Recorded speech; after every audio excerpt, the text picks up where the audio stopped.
Maybe you have anxiety, or maybe you lost a job or your business went down, and you may just focus on the negative, but recognize that there is something positive that's going to come out of it.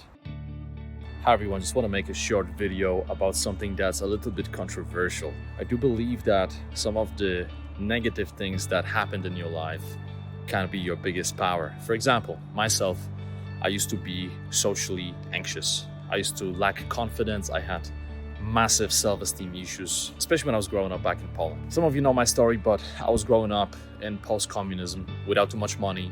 I only spoke Polish. I didn't know even a word of English. I had to learn it. We had it at school, but it wasn't really very high level. So at some point I just decided to learn it myself. Lots of limiting beliefs, didn't have any true role models. And I remember that I suffered from just not believing in myself that much, right? I wanted to do certain things, but I didn't truly believe that they were possible. Nowadays, I actually look at it as one of the biggest opportunities, because in what I do in helping people with their limiting beliefs, their psychological issues, I can relate to them.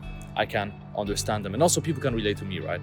And this is really important, because when I try to help someone, and let's say someone with anxiety, somebody who is like, borderline and depressive state, or someone who is terrified of public speaking or speaking in front of the camera, right?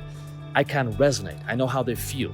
I know what's happening in their body, like viscerally. I know what's happening because I've been there. And I think this is one of the biggest powers, because I couldn't help people if I didn't know how they feel. So I encourage you that you think about your own life and some of the challenges that you managed to overcome, and don't treat them just as challenges of the past, but also treat them as something that gives you power to become the best version of yourself. Like this life is like a game, right? And no game would be fun if you had all the hacks and you could kill all the monsters and go through certain levels with no issues. It wouldn't be fun, right? Nobody likes to play a game like this. The game of life is about having difficulties. It's about tackling challenges, right? Feeling the ups and downs. Freud used to say that happiness comes from contrast. And, it's a bit more complex than that, but I think there's a lot of truth in it.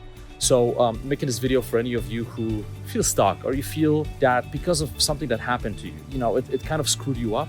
It didn't. It gave you something, gave you some power, and you may not even recognize this power yet, especially if you are going through a difficulty, maybe a breakup, or maybe you have anxiety, or maybe you lost a job or your business went down, and you may just focus on the negative, but recognize that there is something positive that's going to come out of it. Eventually it will. So why not believe in it right from the get-go? It's kind of like with my buddies, we always say that things happen for a reason. Of course, when we approach challenges of life, we try to do our best, right? Always try to do our best.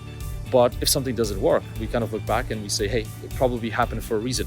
We don't say that everything happens for a reason before, because, then it would be very easy just to sit down on a couch, eat some chips, watch Netflix, and not do anything, right? Just rationalize, everything happens for a reason. So you do your best, but then if something doesn't work, if you go through certain difficulty or challenge, you fail, then you reframe by saying, probably happened for a reason. And if you look for the reason strong enough, you will find one.